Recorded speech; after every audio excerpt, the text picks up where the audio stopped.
அன்பார்ந்த சகோதர சகோதரியில இயேசு கிறிஸ்து நாமத்தினால உங்களை நான் வாழ்த்துகிறேன்.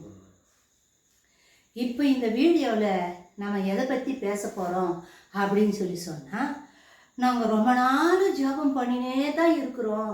எங்கள் ஜெபத்தை ஆண்டவர் கேட்கவே மாட்டேங்கிறாரு. எங்கள் வாழ்க்கையில் துன்பங்கள் அதிகமாக இருக்குது. எவ்வளோ ஜெபிச்சு பார்க்குறோம், துன்பம் நீங்கின மாதிரியே இல்லையே, நாங்கள் என்ன செய்யறது அப்படின்னு நிறைய பேர் சலிப்போடு சொல்கிறாங்க. என்கிட்ட பல பேர் சொல்லியிருக்கிறாங்க. ஸோ அதனால இந்த வீடியோவை நான் போட வேண்டியதாக இருக்குதுங்க. நம்ம ஜெபத்தை குறித்து தான் நம்ம பேச போகிறோம். ஏன் நம்ம ஜெபம் கேட்கப்படலை, என்ன காரணம், ஏன் நம்ம ஜெபத்தை ஆண்டவர் கேட்க மாட்டேங்கிறாரு அப்படின்னு சொன்னால், வசனம் என்ன சொல்லுதுன்னா, என் வார்த்தை உங்களிலும் நீங்கள் என்னுள்ளும் நிலைத்திருந்தால் நீ கேட்பது எதுவோ அது கிடைக்கும் அப்படின்னு வசனத்துல எழுதியிருக்கோம். வசனம் நீங்கள் என்னுள்ளும் அப்படின்னா என்ன அர்த்தம்? நம்ம ஆண்டவருக்குள்ள இருக்கணுமா? என் வார்த்தை உங்களிலும், அப்ப ஆண்டவருடைய வார்த்தை நமக்குள்ள இருக்கணுமா? நம்ம ஆண்டவருக்குள்ள இருக்கணுமா? ஆண்டவருடைய வார்த்தை நமக்குள்ள நம்ம இருதயத்துல இருக்கணும், வசனங்கள் இருக்கணும். அப்பதான் ஜெபம் கேட்கப்படும். அப்படி இருந்துச்சுன்னா நீ கேட்பது எதுவோ அது கிடைக்கும் அப்படின்னு வசனம் சொல்லுது. அப்போ நம்ம ஜெபம் ஏன் கேட்கல, நம்ம ஜெபிக்கிற ஜெபத்துக்கு ஏன் பதில் இல்லை அப்படின்னா, நம்ம ஆண்டவருக்குள்ள இல்லை. அது ஒரு பாயிண்ட். வசனத்தின் படி அது ஒரு பாயிண்ட். நம்ம ஆண்டவருக்குள்ள இல்லை. ஆண்டவர் சொன்ன வழியில நம்ம நடக்கல. ஆண்டவருடைய வார்த்தை எனக்குள்ள இல்லை. அவர் எனக்குள்ள இல்லை. என் இருதயம் காலை அவர் எனக்குள்ள இல்லை. வேற ஏதோ இருக்குது என் இருதயத்துல. சிங்காசனத்தை போட்டு உட்காந்துக்கின்னு வேற ஏதோ இருக்குது. ஆனா ஆண்டவர் எனக்குள்ள இல்லை, கேட்கப்படல. என் வார்த்தை உங்களிலும் இருக்கணும். என் வார்த்தை உனக்குள்ள இருக்கணும். என்னுடைய வசனம் உன் இருதயத்துல இருக்கணும். அப்படி இருந்துச்சுன்னா நீ கேட்கறது உனக்கு கிடைக்கும்ன்றாரு. அப்போ ஜெபத்துக்கு ஏன் பதில் வரலன்னா, ஆண்டவருடைய வசனம் நம்ம இருதயத்துல இல்லை, ஆண்டவருடைய வார்த்தை நமக்குள்ள இல்லை. அப்ப நம்ம ஜெபம் கேட்கப்படலை, வெறுமையா இருக்குது. இருக்குது. இன்னொரு பாயிண்ட் என்னன்னாக்கா, நம்ம ஜெபம் பண்ணும்பொழுது நம்ம கேட்கிற அந்த விண்ணப்பம், அந்த ஜெபம் தேவனுடைய சித்தமா இருக்குதா?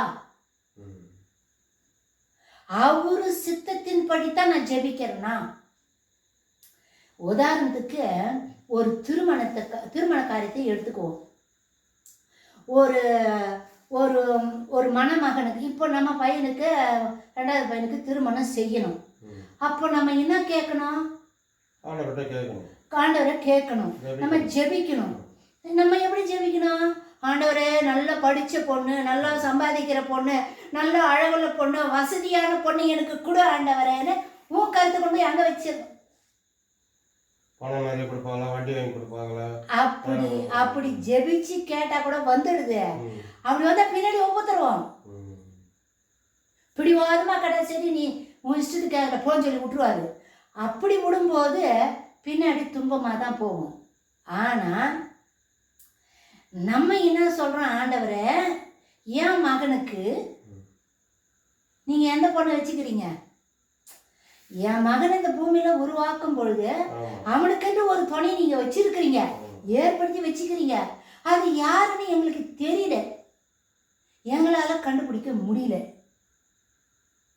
நீங்க அந்த பொண்ணை கொண்டு வாங்க, நீங்க அந்த பொண்ணு எங்களுக்கு காட்டுங்க. நீங்க விரும்புற பொண்ணு, ஆண்டவருடைய சித்தத்தின் படிதான் இது கேட்கிறோம். ஆண்டவரே, உங்க விருப்பத்தின்படி நீங்க ஏற்பாடு செய்திருக்கிற அந்த பொண்ணை என் மகனோட திருமணத்துல இணைச்சி வைப்பா. எங்க விருப்பமோ நடக்கக்கூடாது, ஆமா. எங்க பையன் விருப்பமோ நடக்கக்கூடாது, ஆண்டவர் சித்தத்தை கொடுக்கணும். உங்க விருப்பம் நடக்கட்டும், உங்க சித்தம் நடக்கட்டும் ஆண்டவரே அப்படின்னு தான் நம்ம ஆண்டவர் சித்தத்துக்கு விட்டு கொடுக்கணும்.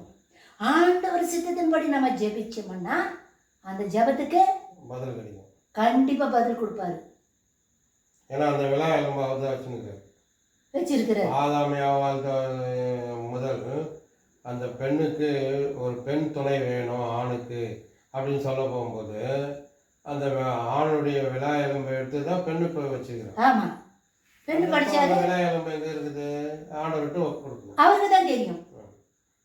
இந்த நம்ம பையனுடைய விழா எலும்பு எங்க இருக்குது நம்மளுக்கு தெரியாது, அது அவருக்கு தான் தெரியும். அவர் தான் அந்த விழா எலும்பு கொண்டு வந்து ஒன்னா சேர்க்கணும், திருமணத்தில் ஒன்னா கொண்டு வந்து சேர்க்கணும். ஸோ அவர் சித்தத்தின்படி நம்ம ஜெபிக்கணும். அப்படி ஜெபிச்சா ஆண்டவர் கிரியை செய்வார், பதில் கொடுப்பார். இன்னொரு விஷயம், இது உதாரணம், நம்ம சொன்னது உதாரணம்.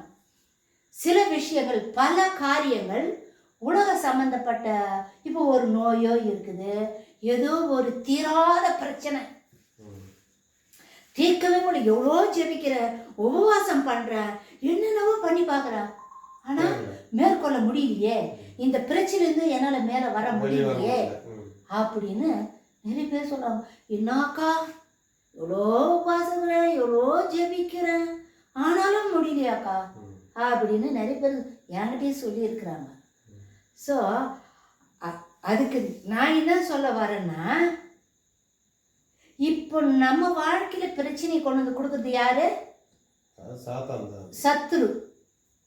சத்துரு ஒண்ணு, நம்மளுடைய விருப்பம் கூட, நம்மளுடைய விருப்பம் அதுல இருக்கும், சாத்தானும் கொண்டு வந்து கொடுக்குறான். ஸோ சாத்தான் நம்ம வாழ்க்கையில வந்து நுழைஞ்சி நமக்கு தடையா இருந்து நம்மளுடைய ஆசீர்வாதமெல்லாம் அவன் தடை பண்றான். நம்ம குடும்பத்தில் இருக்கிறவங்களை ரட்சிக்கப்படாத மாதிரி அவன் தடை செய்கிறான். எனக்கு ஆசீர்வாதம் வராத மாதிரி அவன் தடை செய்கிறான். நான் எவ்வளவோ நான் உபவாசம் இருக்கிறேன், ஜெபிக்கிறேன், ஆண்டவர் வழி தான் நடக்கிறேன், ஆனால் நான் ஜெபிக்கிறேன் எனக்கு பதில் வரலையேன்னு சொன்னால் அதுக்கு என்ன தெரியுமா முக்கியமான ஒரு காரணம்? ஜெபிக்கும் பொழுது வசனத்தை வச்சு ஜெபிக்கணும். வசனத்தை வச்சு ஜெபிக்கணும். இப்போ ஒரு திருடுறதுக்கு வரான்னு வச்சுக்க, வீட்டுக்குள்ள நுழைஞ்சிட்டான். நம்ம வீட்டில் நம்ம 2 பேர் தான் இருக்கிறோம், வேற யாரும் இல்லை. இந்த வீட்டை திருடுறதுக்கு வரான். நம்ம கிட்ட எந்த ஒரு ஆயுதமும் இல்லை, நம்ம வெறுமனமே நிக்கிறோம். ஆனா அவன் கத்தி எடுத்துன்னு வரான். திருட என்ன பண்றான்? கத்தி எடுத்துன்னு வரான். கத்தி எடுத்துன்னு நம்ம முன்னாடி காட்டான், ஏய் குத்திடுவேன் குத்திடுவேன், கத்தி கொண்டு வந்து கழுத்தான் வரைக்கும் வைக்க வரான் கத்திய. வேணும், எங்க வச்சுக்கிற காட்டு, இன்னும் ஏத்துன்னு வாயை போட்டு இசுன்னு வரான், கத்தி கையில் வச்சுன்னு காட்டுறான். பணம் நகை அவனுக்கு தேவையாக்குறது. அவன் என்ன பண்றான்? நம்மள பயமுறுத்துறான். நம்ம என்ன பண்றோம்? நம்ம பயந்துடுறோம். வந்துட்டான் ஒண்ணு, ஆனா அவன் கையில என்ன இருக்குது? கத்திக்குது. கத்தில குத்திடுவான். குத்திட்டானா உயிர் போயிடும். என்ன பண்றது? பயம். அவன் கத்தி இப்படி காட்டு வந்தோடனே நம்ம பயந்துடுறோம். இதே திருடங்கிட்ட எந்த ஆயுதமும் இல்லாம அவங்கிட்ட கத்தி இருக்குதுன்னா உங்ககிட்ட துப்பாக்கி இருக்கணும், பெரிய பெரிய துப்பாக்கி வச்சிருக்கணும். இல்ல அவன் சின்ன கத்தி வச்சிருந்தா பெரிய வீச்சரை நீ வச்சிருக்கணும். நீ எனக்கு குத்த வரையா, இப்போ நீ வா, உன்னை நான் குத்துறேன் அப்படின்னு உன் கையில கத்தி இருக்கணும். உன் கையில கத்தி இருந்துச்சுன்னா அவன் திருட உங்ககிட்ட வருவானா? வீச்சான கறி, நல்ல நீளமான கத்தி உங்ககிட்ட இருந்துச்சுன்னா அந்த திருட உன்னை நெருங்குவானா? நெருங்க மாட்டான் தானே. கத்தி வச்சுன்னுக்குறாங்க, அப்ப நம்மளை கொண்டு விட போறாங்கன்னு சொல்லிட்டு அவன் என்ன பண்ணிடுவான், அவன் பயப்படுவான். துண்டக்கான துணியை கண்ணு ஓடிடுவான். யாரு? அந்த திருடன் ஆமா. ஓடிடுவான். ம். இந்த ஊமை எதுக்கு சொல்றேன்னா, ம். திருடன் தான் சாத்தான். ம். சாத்தான் நம்ம வாழ்க்கையில வந்து நுழையிறான், தடை பண்றான், பிரச்சனை பண்றான், நம்ம ஆசீர்வாதத்தை எல்லாம் கெடுக்கிறான். அப்படின்னா உங்ககிட்ட ஆயுதம் இருக்கணும், உங்ககிட்ட கத்தி இருக்கணும். இன்னும் அந்த கத்தி ஆண்டவருடைய வார்த்தை தான் கத்தி. ஆண்டவருடைய வார்த்தை தான் கத்தி. இந்த வசனத்தை, இந்த வசனம் என்ற வாளை உன் கையில இல்லைன்னா சாத்தானை ஜெயிக்க முடியாது, சாத்தானை வெல்ல முடியாது. அப்போ வசனம் கையில இருக்கணும், வாள் என்ற வசனம் கையில இருக்கணும், விசுவாசம் என்ற கேடகம் இன்னொரு கையில இருக்கணும் தடுக்கிறதுக்கு. அவன் சின்ன கத்தி வச்சுருக்கிறான், நீ பெரிய வாள் வச்சுன, அவன் அடி வந்தாச்சு இந்த விசுவாசம் என்ற வாழை நீ தடுக்கணும். அவன் கொண்டு வந்தா உன் விசுவாசத்துல நம்ம மேற்கொள்ளணும். கேடகத்தினால, விசுவாசம் என்ற கேடகத்தினால, விசுவாசத்தினால நம்ம மேற்கொள்ள. வசனத்தை சொல்லி, வசனம் தான் ஆயுதம், வசனம் தான் ஆயுதம், வசனம் தான் அந்த கத்தி. இன்னொரு இடத்துல வசனம் சொல்லுது, ஆவியானவர் எங்கு உண்டோ அங்கு விடுதலை உண்டு. ஸோ நம்ம வந்து ஆவியான நம்ம வசனத்தை அறிக்கையிடணும், வசனத்தை சொல்லி ஜெபிக்கணும். இப்போ உதாரணத்துக்கு நோய் இருக்குதுன்னு வச்சுக்க, வசனம் என்ன சொல்லுது, தம் வசனத்தை அனுப்பி அவர்களை குணமாக்கினார் அப்படின்னு இருக்குது. இன்னொரு இடத்துல என்ன சொல்லப்பட்டிருக்கு, அப்பத்தையும் தண்ணியும் ஆசீர்வதித்து வியாதியை உன்னை விட்டு நான் விளக்குவேன் அப்படின்னு இருக்குது. இன்னொரு இடத்துல என்ன இருக்குது, என் தழும்புகளால் நீங்கள் சுகமானீர்கள். வசனமே இருக்குது. ஸோ இந்த வசனம் எக்ஸாம்பிள் வந்து வியாதிக்கு நான் எடுத்துக்காட்ட அந்த வசனங்களை சொல்லியிருக்கேன். அந்த மாதிரி ஒவ்வொரு காரியத்துக்கும் வசனங்கள் இருக்குது. ஸோ அந்த வசனத்தை எல்லாம் பைபிள்லேருந்து எடுத்து நம்ம எழுதி வச்சு, தனித்தனியாக எழுதி வச்சு, அந்த அந்த அந்த உபத்திரத்துக்கு தகுந்த மாதிரி, அவன் கொண்டு வர தடைகளுக்கு தகுந்த மாதிரி நாம விசுவாசம் என்ற நம்ம வார்த்தை என்ற வாளை வீசணும். அப்படி நீ வீசும்பொழுது அந்த வசனத்தின் வழியாக யார் கிரியை செய்யறாரு? தேவாவியானவர்.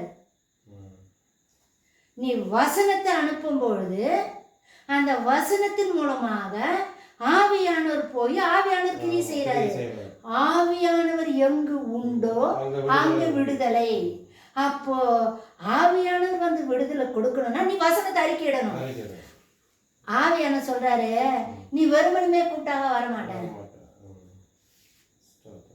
என்னை நீ கூப்பிடுறன்னா நீ வெறுமனை கூப்பிட்டா நான் வரமாட்டேன், எனக்கு நீ ஒரு வாகனத்தை அனுப்பு, நான் வரேன்.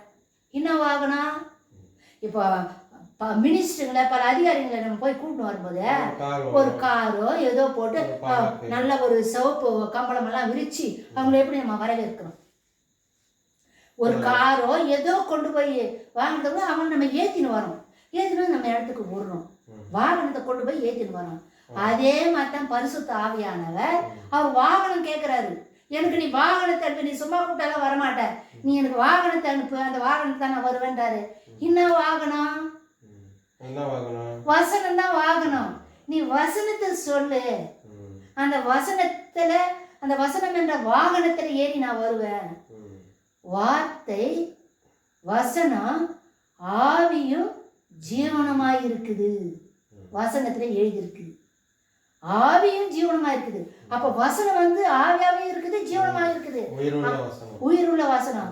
அப்போ நீ வசனத்தை அனுப்பப்படும் பொழுது அந்த வசனத்தின் மூலமாக பரிசுத்த ஆவியானவர் போய் கிரியை செய்கிறாரு, விடுதலை தராரு. நம்ம துன்பங்களுக்கெல்லாம் அவர் விடுதலை தராரு. சும்மா ஆண்டவரே எனக்கு கொடுங்க, இதை செய்யுங்க, அதை செய்யுங்க, நான் இப்படிக்கிறேன் அப்படிக்கிறேன், என் கண்ணீரை பாருங்க, என் துக்கத்தை பாருங்க ஆண்டவரேன்னு சொல்லி கதறி அழுந்தா கூட கிடைக்காது. இந்த வேண்டாத வார்த்தைகள் எல்லாம் ஆண்டவர் சமூகத்துல குப்பை மாதிரி போய் சேரும். குப்பை.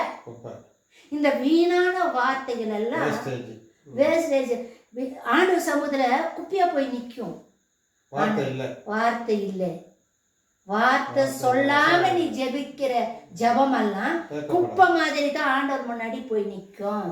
நீ வசனத்தை சொல்லும் பொழுது அங்க குப்பைலாம் எது இருக்காது. வசனம் போய் கிரியை செய்யும். அப்படி கிரியை செய்யும் பொழுது தான் நம்மளுக்கு விடுதலை. கர்த்தர் உனக்காக யுத்தம் பண்ணுவாரு. நீ சும்மா இரு, சைலண்ட். வசனத்தை அறிக்கிட்டு ஜெபம் பண்ணிட்டு ஆண்டவர்கிட்ட ஒவ்வொரு சைலண்டாரு, அவர் செய்வார். நான் யுத்தம் பண்றேன், நீ யுத்தம் பண்ணாத, நீ அமைதியாரு. நீ முன்னாடி யுத்தம் பண்ண போயிட்டேனா சரி யுத்தம் பண்றல நீ போன உன்னை விட்டுருவாரு. நம்மளால யுத்தம் பண்ண முடியாது. ஸோ நம்ம ஜெபிச்சுட்டு ஆண்டவர்கிட்ட இந்த கருத்தை ஒப்புக்கிட்டு போங்கப்பா, நீங்க போய் யுத்தம் பண்ணுங்க, எங்களால் நீங்க போங்க, கர்த்தர் உனக்காக யுத்தம் பண்ணுவாரு, நீ சும்மா இரு, அவர் எல்லாம் பார்த்துக்குவாரு. உன் சுமையெல்லாம் கொண்டு என்கிட்ட கொடுத்துரு, நான் சுமந்துக்கிறேன். என் சுமை எளிதா இருக்குது, இலகுவா இருக்குதுன்றார். நீ சுமக்காதன்ற.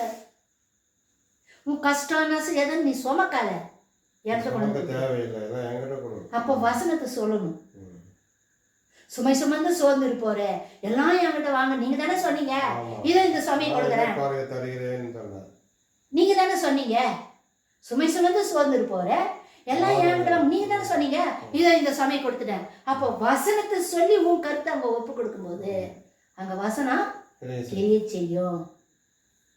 சோ எல்லாம் அவர் கூடவே இருந்தாங்கல்ல. ஆமா, 3.5 வருஷம் இருந்தாங்களா? ஆமா.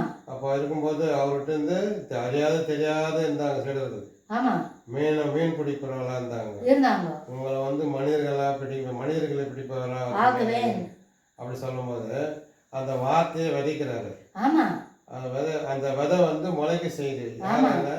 ஆண்டவரால 12 சீடர்களுக்கு அந்த வார்த்தையின் விதையை வந்து எல்லா உலகமெங்கும் போய் அந்த விதையை விதைச்சு நற்செய்தியை அறிவிக்கிறாங்க.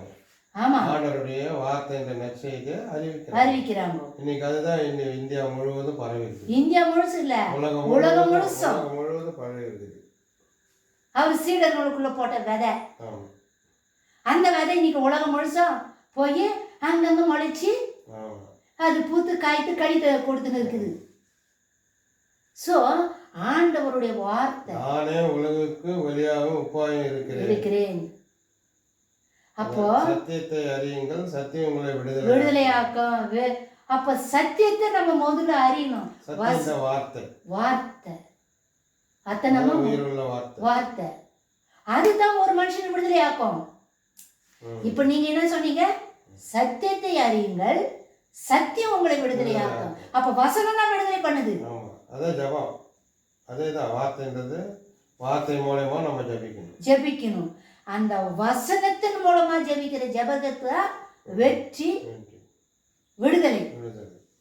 சோ நிறைய பேர் நான் உபவாசம் இருக்கிறேன், நான் இரவு எல்லாம் நான் பைபிள் எவ்வளோ நல்லா படிக்கிறேன், இரவும் பகலும் படிக்கிறேன், ஜெபிக்கிறேன், ஆனால் இந்த துன்பு போக மாட்டேங்குது அப்படின்னு சொல்லி சொன்னால் நம்ம வசனத்தை வச்சு ஜெபிக்கல. அதான் காரணம். எதிரி வந்து நம்மளோட போராடும்போது நம்ம கையில் கத்தி இருக்கணும். கத்தின்ற வாள் என்ற வசனம் நம்ம கையில் இருக்கணும். நம்ம கையில் கத்தி இருந்துச்சுன்னா சாத்தான் கிட்ட நெருங்க முடியாதுங்க. அவன் வர்றான்னா உடனே வசனத்தை அறிக்கிட்டு வசனத்தின் மூலமா அவனை துரத்தி அடிக்கணும்.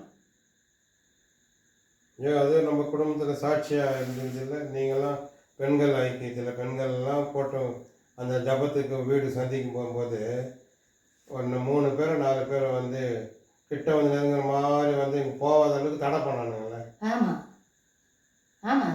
வீதியில் தடை பண்ண. நீங்கள் ஜபத்தோட ஜபிச்சுக்கினே போறீங்க. அவன் வந்து அவன் உள்ள இருந்து கத்தி எடுக்கும்போது என்னாச்சு நிகழ்வு? அப்போ அவங்க தான் தோத்து போனாங்க. வசனத்தை நம்ம அறிக்கையிட்டதுனால அதனால அவன் போய் விழுந்துட்டான். விழுந்துட்டா செத்தே போயிட்டானுங்க. கத்தி எடுக்க போய் குத்தலான்னு வரும்போது நம்ம குதிக்கூட அவனை இந்த பெண்கள் இருக்கிறதுனால தான் இந்த பிரச்சனை. இந்த பெண்கள் சும்மா விடக்கூடாது அப்படின்னு கத்தி எடுத்தான். ஆனால் கத்தி வச்சு நமக்கு தெரியாது. நம்ம தான் அவனை கொண்டுட்டோம். ஆண்டவர் வசனம் அறிக்கையிட்டான். ஆண்டவர் நம்மளுக்காக வந்து யுத்தம் பண்ணி எத்தனையோ பேர் மரிச்சிட்டாங்க. ஆமென். நமக்காக கர்த்தர் யுத்தம் பண்ணி எத்தனையோ பேர் நம்ம ஊழியத்துல எதிர்த்தவங்களாம் மரிச்சிட்டாங்க. ஏன்?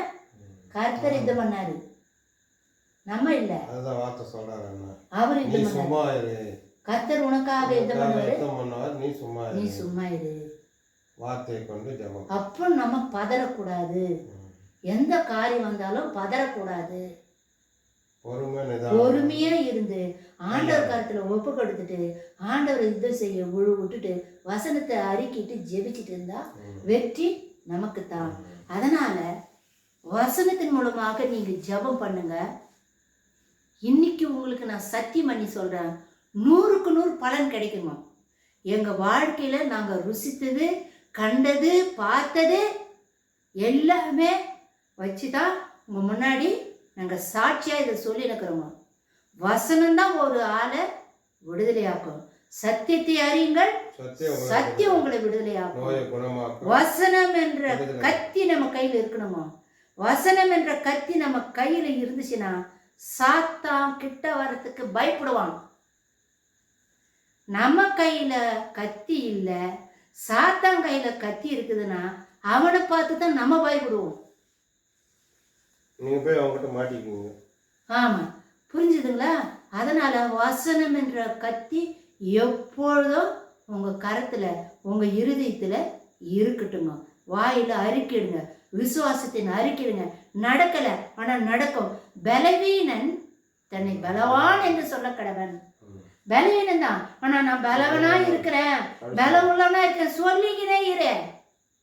நீ பலம் உள்ளவங்களா மாறிடுவீங்க. புரியுதுங்களா? ஸோ அடுத்த வீடியோ வந்து நம்ம சந்திக்கலாமா.